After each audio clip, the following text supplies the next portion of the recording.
Hello all you beautiful people. In this video I'll be covering the best Baldur's Gate 3 mods in patch 7's mod manager. So this is all going to be mods that are in the mod manager itself. This is at week 2 after launch, so we actually have quite a few mods already to cover, and I'll be talking about which of these are coming to console if you're watching as a console player. So there's a lot to cover here today, as I'll be going through different classes, subclasses, items, weapons, you name it, we got it here in this video. So I guess the first start off, some of the most popular mods being more of the aesthetically pleasing mods, giving yourself ability to change how your character looks, and I think that these are some of the greatest mods in this because it just gives a whole lot of more freedom, as typically we only got about like 5 or 6 heads depending on what type of race that you're playing as in Baldur's Gate 3. But they added multiple mods here. This is one mod in particular that I like. This is on Nexus, unfortunately, but they got the ability to now add any character's face to the game. So like Shadowheart's face, we got Minthara's face here, so you can make the characters look exactly how you want. Isabel's face. So depending on, obviously, race, different things like that, you can choose different options here. Like we got Jaehaerys' face there, Kaga's face, so a bunch of unique faces. I just like the mods here that I'm using. I've covered this in previous videos, but this is a really great one. So it counts as a Dragonborn chin, but you can add different extensions to your character's hair, giving you much more freedom in how they look. So there's that, and then there's the bangs everywhere. I'll be going over all these mods near the end of the video, and just more of a list. But lots of customization here. We have the ability to change our eye colors to whatever we want. I'm going with Daemon's eyes here, but there's some other ones that are really interesting and give you a whole bunch of freedom to make the exact character that you want to create. And there's new makeups, new hairstyles, like a ton of new hairstyles. I can go through all of these here. And even the ability to use some of the origin characters' hairstyles too. So that's really sweet, giving us a bunch of freedom, and you can just get really creative with how these look, because there's like Orin's hair, the Ringmaster's hair, Lae'zel's hair, and you can dye these however you see fit. Like if you want to go more of a different color, it's got it all in here. I think that this is one of my favorite mods, although I do use a few different mods for hair. This one is from Nexus mods, but we already got pretty much every NPC hair and tons more hairs now in the game. So this is a good sign for the future of what we can do for character creation. There's a few other face mods that I'll talk about and show you near the end of this video. But yeah, next we'll get into some weapon mods, because there's a ton. And I am a really big fan of this one, giving us some more strong weapons, but you don't have to use these, obviously. They're not broken, overpowered, like this one here, Solemnity Cestation. These are all mods. These are all weapons that are based off of like different rule sets in Dungeons and Dragons, as well as a bit of homebrew to it as well. So like this one here, giving us the doubles proficiency bonus when rolling ranged weapon attacks. Once per turn, adds Fairy Fire, +1 to initiative, and Nebulous Hole unlocks the volley skill, so it does a little bit of extra damage there. The Frostvein Quarterstaff here, giving us extra cold damage on unarmed attacks, which is really nice. So this works perfectly for a monk that wants to focus on doing cold damage. I would recommend with this to also add in the Snowburst ring, because you'll make ice surfaces when you punch. That's pretty cool. We also got Black Razor here, so you can pause these if you want to read through them. I'm also using another mod from the mod manager, so all of these are in the mod manager itself, but Black Razor using the model for the Baldur and Giant Slayer, with all these benefits here, giving us temporary health and extra damage. Iota Spark here, getting help from Spirits of the Fallen, getting extra necrotic damage at the cost of taking 1 to 6 necrotic damage yourself. You also get resistance to necrotic damage, and so you'd half the damage you take. This powers up as you level with it, so it gives you more thunder damage. There's also the Sword Azariel. It doesn't have a model for some reason there, like in the inventory, but gives additional radiant damage and upwards of 3d10 of radiant if you're two-handing the weapon. Resistance, necrotic, and radiant. Charisma comes 20 if you're not already at 20. And you can use Holy Light spell. Weapon enhancement +4. So yeah, these are a little bit strong, but not as strong. I mean, there is some very strong weapons already in Baldur's Gate 3, so you don't have to use these, but giving us some extra weapons that aren't like just one-shotting everything is nice, because you can use these to build around and kind of level up how you're playing Baldur's Gate 3. So really a big fan of all of these. Great selection of weapons there. I'm also using the Dragon Slayer. This weapon is cool because it literally is like Guts Greatsword from Berserk. And yeah, you do hold it a little funny at times, but I think that the attack animations are really sweet. I'm also using a mod that doesn't let me attack on the ground, so a big problem with a lot of weapons is the fact that you can attack the ground with them. That hit pretty hard there, 19 damage, 2d8 plus 8 damage. So again, this weapon's not super broken either, which is nice. But another thing, we got a lot of classes.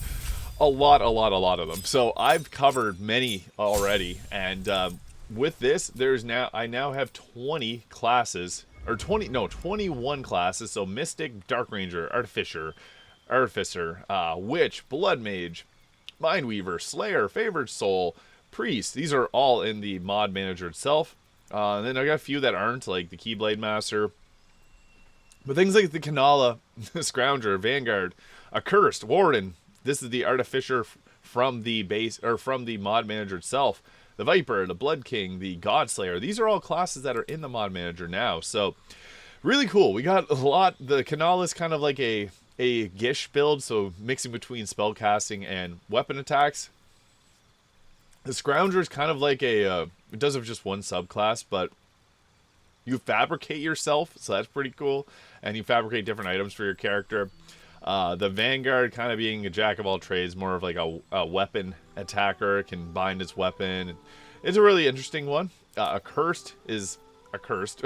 It's allowing the curse to eat away at their bodies. They are able to channel it outwards at a terrible power, giving us the ability to ignore resistance, or ignore necrotic damage and deal extra necrotic ourselves. The Warden is another class that's kind of balancing between multiple classes, being like a martial class as well as a caster. And there's a lot of these, which is nice. This is the Artificer that is in the mod manager itself, with lots of great spell selection, similar to what it would be in 5e. So we got all the spells there. I do have another version of this, but this one has cool little images here that I think did a really good job with. So strength checks equal to your intelligence, or strength saving throw and checks receiving intelligence modifier. You can add +1 to your armor class, attack rolls, etc. There's 4 subclasses: the Alchemist, Armor, Artillerist, and the Battlesmith. So this is pretty cool. I really like the Battlesmith myself. I did a build on it previously. It does look a little bit different from the one that we got here. So this is the Artificer that is, it gets its subclasses at level 3. And it does look a little different, but this one's from Nexus mods versus the base game. These can use the gun mods, so if you got those in your game, you can use those. The Blood King, or the Blood Warrior got added today, the Blood King. They're working on 3 subclasses for it. It's basically like a paladin with necrotic damage. It's kind of cool, and you can engrave all your weapon damage into necrotic style, or into necrotic damage. Pretty cool. Godslayer kind of is a little bit overpowered. It doesn't get any extra benefits here, but it gives strength and constitution modifier to armor class. So obviously, that's pretty strong. The Priest is cool. It's like a World of Warcraft style priest, which I think is pretty fancy. So it gives you the ability to use priest spells and levels up your holy power, and then you can cast even stronger ones. Favored Soul being like a big mix between paladin and the cleric, which is a nice little subclass there. Slayer being a more of a assassin rogue style ranger, and it's also pretty strong too. When you attack your quarry, you deal additional damage. You can study your targets. Mindweaver just got added. I did a build on this. This is a really cool one. Multiple subclasses that are very, very fun to use. They each get their own unique spells that deal cold damage and psychic damage. So this one's really strong. It has cerebral enhancements, things like adding to your movement speed, adding your intelligence modifier to your initiative, being able to bind your weapon. So this one's really cool. The Witch, enough said. This one is really nice as well. Playing as a witch, you get the ability to take 4 different subclasses that they're working on. The Mystic, I've talked about this one a bunch. Look at all these spells, or look at all these cantrips. Look at all these disciplines. They got a ton of different disciplines, giving you upwards of like anywhere from 4 to like 8 different spells, which is just crazy. So they're all really fun too. I really enjoy this class. It has so many different options. This gives your entire party haste when they're in a zone that you create. It's just got a lot of fun choices. So enough said. There's also a Mystic Expanded, which gives it 9 subclasses. So there's a lot going on with this one. I think that this is an incredible subclass overall, or incredible class with subclasses. But even for our base game classes, like if we look at the Barbarian, these are some of the ones you can come to see soon with like the Battle Rager, the Giant, the Storm Herald, and the Zealot, or Zealot, whatever you want to pronounce it. The Fighter getting Arcane Archer, Banneret, the Psy Warrior, Rune Knight, and Samurai. The Monk getting the Way of the Astral Self, the Way of the Kensei, allowing them to use weapons in addition to their normal monk functions. Way of the Long Death, and the Way of the Sun Soul being more of a radiant focused one. There's also, I should have more here, but for some reason the Thief only allows you to show, at least on my game, I've only been able to have one extra one show here, but there's the Marauder, which is like a two-handed weapon focused one. I also had the Pirate, the Swashbuckler, the Origami. There's a ton of ones, but they sometimes disappear depending on what you have, so there may be some interactions if you're using some of these subclasses where they may disappear, but this one was just added today on the mod manager and it's pretty cool. Also for the Wizard, should be one more here. It disappears because we had the Spellblade, but this is one that was added to the mod manager itself too. So tons of great options. I'll just go show you respecking out Withers, what some of the other subclasses look like, because we got a lot of really great classes and subclasses that were added into this. So I'm impressed with the choices thus far. And we also got subclasses for like the Warlock. So the Remembrance, the Celestial, the Undead, the Dread Overlord being my favorite. Look at all these spells. Awesome choices here. You can summon in like your own warlocks to help fight alongside you. You can heal yourself. There's a lot going on with this one. I love it. The Undead being you get to choose like a different patron, like a Death Knight, Vampire Lord, Archlich. Look at those cool images there. They put a lot of heart and soul into some of these ones, and I'm impressed. The Celestial being a kind of a mix between a Cleric with Radiant spells and a Warlock itself. And the Remembrance being it's meant for the Dark Urge, but it gets like magical secrets at levels of 6 and 10, so you can take one extra spell from any spell slot, which is kind of cool, and use it as a Warlock spell slot. The Sorcerer also gets the Divine Soul. This was just added to the mod manager itself too, so if you want to play as the Divine Soul, I just did a build guide on it yesterday. The Phoenix Soul also being another really nice one with the ability to ignite and the Heart of Fire. So really great options here. I think that we got lots of fantastic ones. The Ranger also gets some. The Paladin gets the Oath of Love, which is kind of cool and giving temporary health points to your team. And we now have the ability to play as the Oathbreaker. So there's a mod that lets you just choose this right off the jump, which is really awesome too. Nothing for Druid yet, surprisingly. I haven't found any mods that work for the Druid in patch 7. The Cleric gets its Death Domain as well, which is a nice one. So happy to see that there, but I guess I'll go back and look at all these classes. I just want to show off the Witch because I'm a big fan of what they did with this mod. So you can turn into a cat, lesser create water, lesser regeneration, uses witchcraft points for its, it uses witchcraft points to be able to choose some more powerful spells. So this one's cool. I'll show off the 4 subclasses because they got some pretty cool subclasses going on this one. So at level 2 we get to choose from the Herbalist, which is kind of like the Transmutation Wizard. The Frost Witch, which does cold damage, takes half damage from cold. Hex Witch, which is a cool one as well.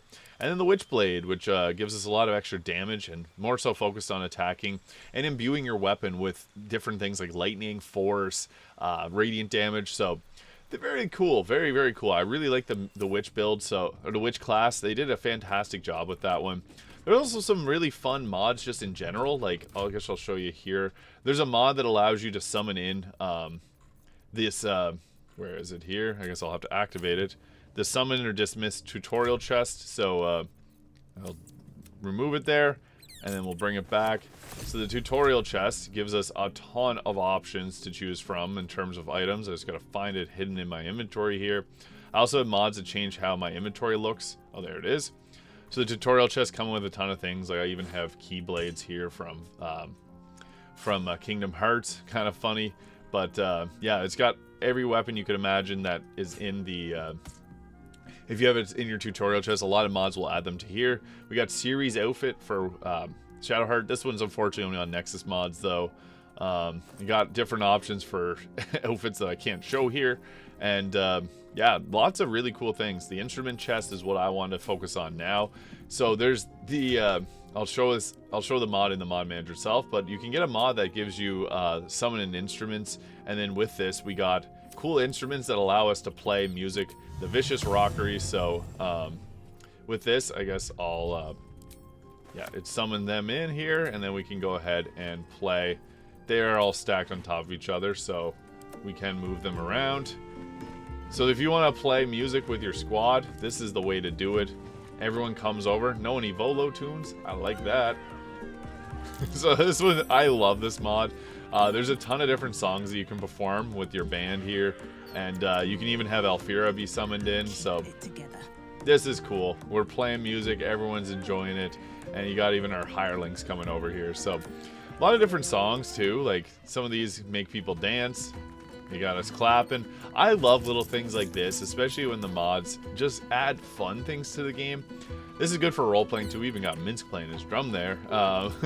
So, old-time battles. You even have the ability to add weapon or music proficiency to everyone so that they can join in on the fun too. This mod is a work of art. I really enjoy this one. It also appears in the tutorial chest, so I can go in here and grab the... there's a potion. There's even a mod for a potion summoning the tutorial chest so that you can grab that easily. But the instrument chest here, so this is the mod there, and then inside it has a few different ones. So you got annoying instruments, ensemble instrument, music sprite instruments. So I'll put on the lute of the magic. Yeah, here's Alfira's lute, so we can add her lute to us, and then this has different ones as well. We do lose our little friends there that we had summoned in.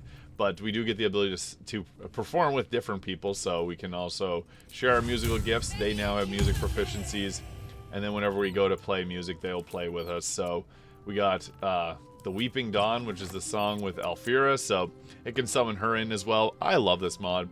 It's just a lot of fun, and we shared our musical gifts, so we can now perform with some others as well. So if they got music, they'll play along to it as well, or they'll just dance. So we can put some musical instruments on them. You're gonna see they'll get right into the music as well, and it's just fun. Like this mod's just to be used for fun purposes, I guess. It also summons in some ethereal ones, so I guess you can see Shadowheart's playing along too. Minsk is sitting down, but he's got his lute out while he's playing his drum. If he was standing up, he'd be playing it too. But yeah, I love this mod. It's just a fun one. So now I'll go into the mod manager itself, show you guys what it looks like. If you're a console player, there's a ton of mods in there, and I'll go through a full list of all the mods that I was covering in this video because there's quite a few of them, and they're all really well done. I'm super impressed with what we got going on here, guys. This is just incredible. So the mod manager is the main screen here, and now it'll now sort them by the most trending. So like all the top mods, camp clothing, and dyes from the start. Face of Faerun, another face mod I didn't even touch on. Medusa's hair gives us tons of new hair options. Really well done on that one. I tried it. I should have downloaded it for this video. Kay's hair extensions, better UI. You can see I have a ton of mods installed. I got 134 right now, so yeah, there's quite a few here, and different things like the mod manager fixes I like. The blood mage I didn't even touch on that one, but that's another subclass with another class with a few different subclasses. Underdark dice, the witch class, better target information, artificer for homebrew, better hotbar, faces unlocked, the mystic expansion. We got an Aasimar race, which I know a lot of people are asking for, so we now got that. It does kind of look like it's a little bit of a tweak of humans, but it adds that to them. And I'm sure that more people are going to add more as things come along. It's not broken overpowered. It has like a necrotic smite, which can just do necrotic damage, which one of the worst damage types, so it's not even that great. Dealing damage in the area around you. It's got some really cool ones. The Aasimar race, highly recommend that. There's also ones that add a bunch of different heads. Like there's so many mods that add different appearances. There's mods that allow you to romance all characters. More of Medusa's muses here. And you can see the creator of these. Mod.io user 2078811. Progressive weapons is the one that I was showing you guys there with the Frostbane staff. I can't find the hammer for some reason, but that's one that's meant to be in there. The Black Razor, the Sword of Zariel. And some people really like these mods that increase your level up to 120, or up to 20, so you can multi-class. We got Genocide mods, so this unfortunately is not showing an image, but we do have a few different race choices if you want to create a different character. Normal, half ellithid, bangs everywhere, swashbuckler, Ember's Lute. This is the mod that I was just showing off with the different dances. So Arifel is the one who created this mod. Incredible job on this. The Ember's Lute of Vicious Rockery allows you to perform with the squad there. The spider ladder of rolling bones allows you to perform with skeletons. It's incredible. I love this one. NPC hairs gives us the hairs from the NPCs. All the UI mods, if we go under like quality of life, you're going to see a ton of them here by Kate. They did a great job on creating these. Also available on console too. Super nice. They help out a lot. We also got mods that allows Alfira to join the party, which I know a lot of people are looking forward to. So that's one thing there that we got. Tons of different class mods. So I'll go through my full list of installed ones here. I do have some from Nexus that allow me to summon in other things, but we got like our P4 dyes, custom dye mods, they're going crazy. Simple hairstyles, just another hairstyle mod that I briefly touched on. I showed you guys. We got our favorite colors, bangs everywhere, NPC skin, hair, and eye colors, extra carry weight. I'm using this for my dice. I like the look of it. You can just easily update them right there. Citizen's outfit. This one unfortunately is no longer available, but I still have access to it because it was on the mod manager, so it's in my game. Selenite's Paladin's Oathbreaker here. We got the Mystic class, which has an update. Nice. The Mystic expansion. Usually these both get updated together. We also got the Warlock Remembrance here. All these Kate mods. Eldritch Knight War Magic Enhanced, so this gives us the ability to cast as a bonus action. I have a bunch of class ones here. The Nightingale Rogue, this is another one I didn't even mention. The Witch class, really well done. Celestial Warlock, Scratch Overhaul, huge fan of this one. Allows you to level up and level Scratch up and get a bunch of benefits for him. It's really great. Gale's Beard Fix, the Blood Mage, needed an update as well. It probably wasn't showing up correctly. Do not attack the ground. This is huge, so you can't attack the ground anymore. It'll always attack a target. No press. This one's great. Whenever you load into the game, it just avoids the press key to load into the game. College of Glamour Bard adds another Bard subclass. Succubin Sorcerer, I can't get this one to work properly. I had it, but every time I add extra Sorcerer classes, it disappears. Slayer Redux, a great one. The Favored Soul also has an update here. The Priest class, a lot of these are getting updates, which is nice. The Scion Assist, which is a... this one disappeared from my... Some of the classes will disappear if you have other classes. I think they take over where they should be, so you may have to mess around with the mod load order to get them to spawn in correctly. This mod Bliss is incredible, so this makes it so that your characters block instead of dodging out of the way if they're using shields. Something small but huge, honestly. Kanala and the Scrounger mods, these kind of give you two different ones here that are not overpowered but just fun to play as. Voidborn Sorcerer subclass, can't get this to work, but we got an update, so maybe that'll work. And then we got ourselves a few different races with the Genesai here. We got the Astral Elves, another subclass for elves, or subrace for elves. Oath of Love Paladin, College of Friendship Bard, can't get this one to work. The Aragami subclass for the Rogue. Gem Draconic Sorceries gives you different Draconic Sorceries with different spells, which are pretty cool. The Accursed class, the Arcane Vanguard, which I'll update, it's another cool one I've mentioned there. Dragon Slayer Sword, Guts Great Sword. Move faster, as you notice, I probably run around really fast. I use that mod for it. The Celestial Warlock has an update. I uninstalled this one because there's two of them on the mod manager. Artificer for the homebrew. This is a nice subclass. So happy that this is now in the mod manager. I know a lot of people are waiting for that. Better UI in the inventory. Faces unlocked gives us the option to choose like every character's face, basically. You just have to play as a race similar to them and you'll get the face. And progressive weapons from homebrew as well as the official books there. The Aasimar race, which I touched on. Swashbuckler Rogue. The NPC hairs. Shadar Kai, which is another sub-race for the elves. Marauder I briefly touched on. Apex Predator, which is a hunter subclass. And we got a Viper class, the Blood King, and the Godslayer class. And finally we got the Gestalt mod, which adds 2 feats that aims to simulate the Gestalt class rule in 3.5 edition. So you get different components from classes, which is pretty cool. So you can subclass and add in things. People were telling me about this one, so I added it in, started trying it out. So yeah, that is covering the best mods in Baldur's Gate 3's patch 7. I'll be doing updated videos as I download and try out more of these, because I know people are really interested in how these mods work. So I've just been asked multiple times to do videos like this. So here's another one. Week 2 of Baldur's Gate 3 mod manager being out. So lots of great choices. If you found this video useful, please hit that subscribe button below. I really appreciate the support, and I'll see you all in the next video.